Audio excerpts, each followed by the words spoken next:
धन्यवाद सभापति महोदया, आपने मुझे सप्लीमेंट्री डिमांड फॉर ग्रांट्स का समर्थन के लिए बोलने का मौका दिया।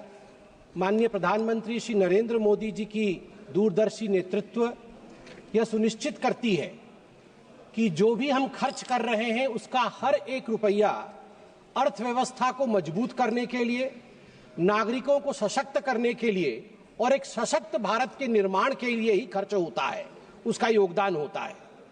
आज जो अतिरिक्त धनराशि मांगी गई है वह सिर्फ कागजों पर कुछ आंकड़ों का लेखा जोखा नहीं है, वो भविष्य के भारत के निर्माण का मानचित्र है। पीएम गति शक्ति हो, पीएम किसान योजना हो, राष्ट्र की सुरक्षा को सशक्त बनाना हो, यह सभी व्यय भारत के प्रगति के लिए अत्यंत आवश्यक है। कुछ विपक्षी दलों ने अभी विषय उठाया, फिस्कल डिसिप्लिन को लेकर। अभी मैं माननीय प्रेमचंद्रन जी को सुन रहा था, वित्तीय अनुशासन को लेकर प्रश्न उठाया। मैं याद दिलाना चाहूंगा, I would like to remind them that there was a period during the rule of the UPA when recklessly they had burdened the economy with unplanned spending, अनियोजित खर्चे and policy paralysis. In contrast, in our government, our term, under Modi ji, every rupee that flies out of the coffer of the exchequer is under the guidance, under the radar of ATC.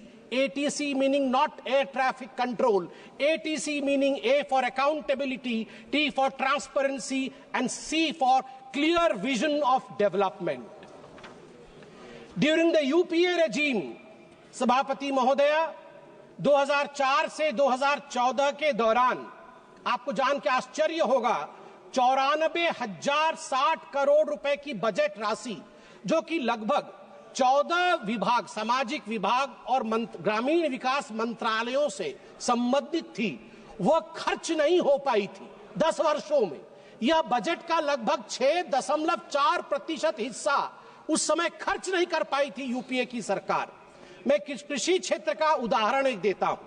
2013-14 में कृषि का budget UPA के समय में 27,663 करोड़ था। अब वह 5 गुना बढ़ करके 1,37,756 करोड़ हुआ है।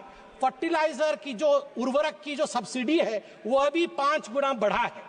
अभी हाल फिलहाल में बिहार के भागलपुर से 19वां प्रधानमंत्री किसान सम्मान निधि में लगभग 10 करोड़ किसानों के लिए 22,000 करोड़ रुपए प्रधानमंत्री जी ने रिलीज किया। मैं याद दिलाना चाहूंगा कि एक उस समय की कहानी थी जिस समय कर्ज माफी की बात कांग्रेस पार्टी करती थी। एक मंत्री थे, उनके ट्रेजरी बेंच में उस समय बैठते थे, मैं उनका नाम नहीं लूंगा, बहुत बड़े मंत्री थे। उन्होंने आईटी एग्जेम्पशन के लिए, इनकम टैक्स एग्जेम्पशन के लिए, मैं कृषक हूं और मैं कृषि से भी अर्न करता हूं, 7 करोड़ रुपए का गोभी गमले में उगाया था। गमले में 7 करोड़ रुपए की गोभी उगी थी। सोचिए कैसे 7 करोड़ रुपए की गोभी उग सकती है गमले में, ये मुझे नहीं पता है। अब मैं 2 छोटे छोटे विषय हैं मगर बहुत मन के अंदर कहीं ना कहीं एक इम्प्रिंट छोड़ेगा। मैं उदाहरण देता हूं। गौरव गोगोई जी बैठे हुए हैं। गौरव गोगोई जी ने आज गोल्ड मोनेटाइजेशन के ऊपर बात की। मैं 2 हेडलाइंस लेके आया हूं। पहला हेडलाइन है इंडियन एक्सप्रेस का मुंबई से जो छपा था, जुलाई 8, 1991 का हेडलाइन है और ये लिखा है शंकर अय्यर ने। हर कोई इसे सुने और पढ़े भी।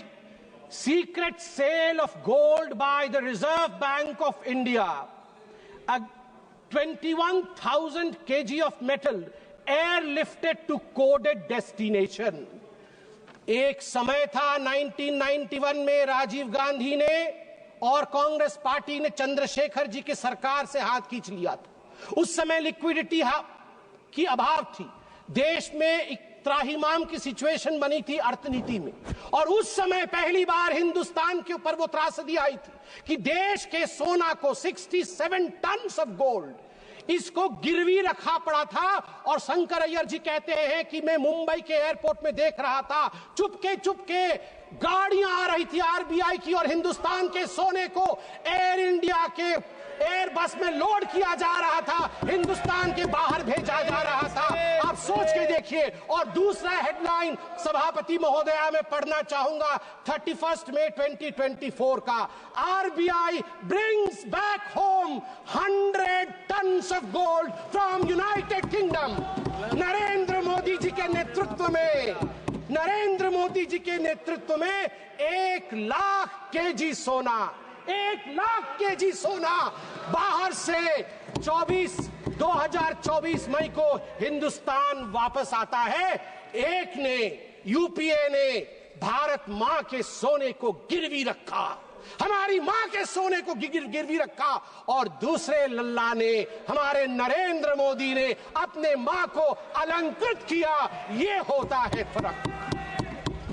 मैडम सभापति महोदया, मैं एक छोटा सा उदाहरण देके अपने विषय को समाप्ति की ओर ले जाऊंगा। मैं एक और उदाहरण देता हूं। पूरे इस सप्लीमेंट्री ग्रांट में power grid corporation of India limited PGCIL के लिए अधिक व्यय की मांग की गई है, मिनिस्ट्री ऑफ पावर के अंतर्गत आता है।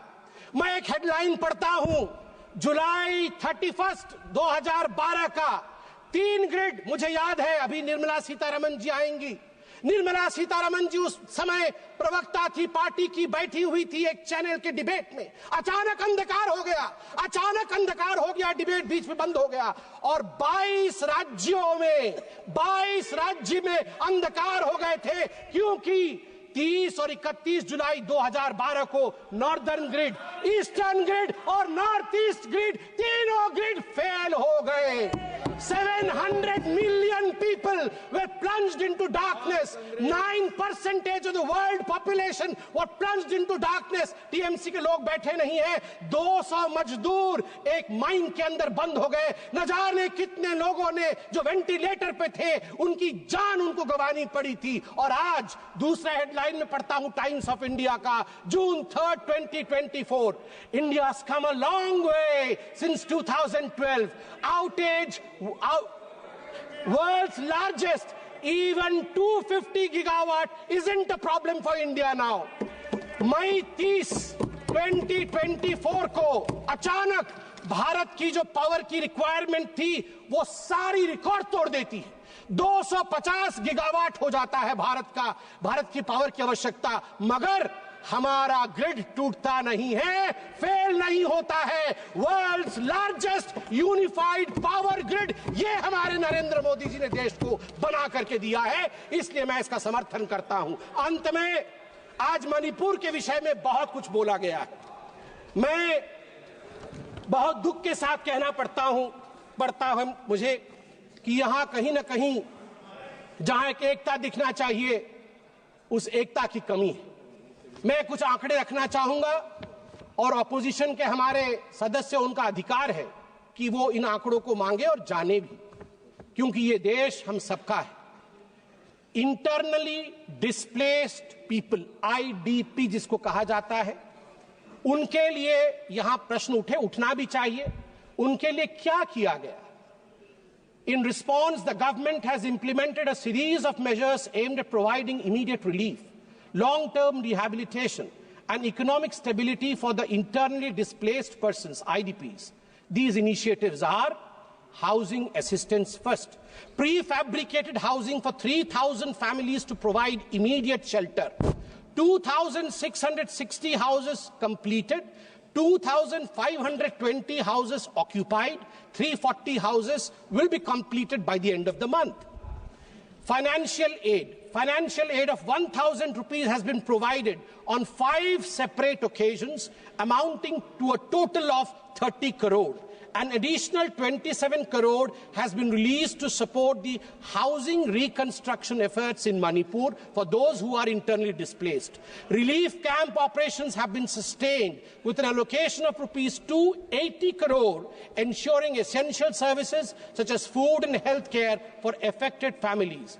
A compensatory package of rupees 32 crore has been provided to farmers for those who suffered agricultural losses due to the conflict. माननीय सभापति महोदय, एजुकेशनल सपोर्ट के बारे में भी माननीय सदस्यों ने बात की। A total of 11,763 displaced students have been enrolled in various educational institutions. The government, schools and colleges have provided free admission. College students rehabilitation scheme उसको इंट्रोड्यूस किया गया 2023 में, जिसने 1000 डिस्प्लेस्ड बच्चों की मदद की ताकि वो वहां फ्रीली जाके एडमिशन ले सके, और उनको 10,000 रुपए की राशि भी ऊपर से दिया गया। एम्प्लॉयमेंट और स्किल डेवलपमेंट डिस्प्लेस्ड लोगों के लिए 426 IDP led startups have received government support. ये स्टार्टअप के माध्यम से कई लोगों को नौकरी दी गई, जो अभी 500 इंडिविजुअल उसमें एनरोल हुए हैं हाल फिलहाल में।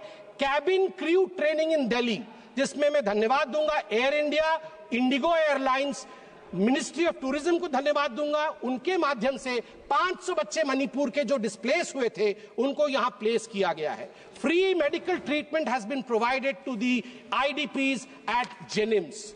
और ठीक उसी प्रकार हमारी जो गर्भवती माताएं हैं इन रिलीफ कैंपों में, उनके लिए भी हर संवेदना के साथ पूरी तरह की प्रोविजन की गई है। अंत में महोदय, मैं बस अपने भाषण के अंत में यही कहना चाहूंगा कि हमारे राहुल जी ने थोड़े दिन पहले, कल ही उन्होंने कहा कि वोटर लिस्ट में गड़बड़ी है। अभी अरविंद सावंत जी भी बोल रहे थे कि वोटर लिस्ट में गड़बड़ी है। वोटर लिस्ट में गड़बड़ी नहीं है, आपके डेवलपमेंट लिस्ट में गड़बड़ी थी। आपके डेवलपमेंट लिस्ट में गड़बड़ी थी, वोटर लिस्ट में गड़बड़ी नहीं है। अभी हमने बताया आपको, अगर वैसा डेवलपमेंट आपने किया होता तो आज आप वहां नहीं बैठे होते। दूसरी बात, ये कांग्रेस पार्टी कहती है कि रोहित शर्मा अनफिट है। रोहित शर्मा अनफिट नहीं है, राहुल गांधी अनफिट है। और मैं बता दूं, नरेंद्र मोदी जी के कप्तानी में ही आप देखिएगा भारत विश्व का चैंपियनशिप ट्रॉफी जीतेगी। भारत माता की जय। जय जगन्नाथ। माननीय सदस्य श्री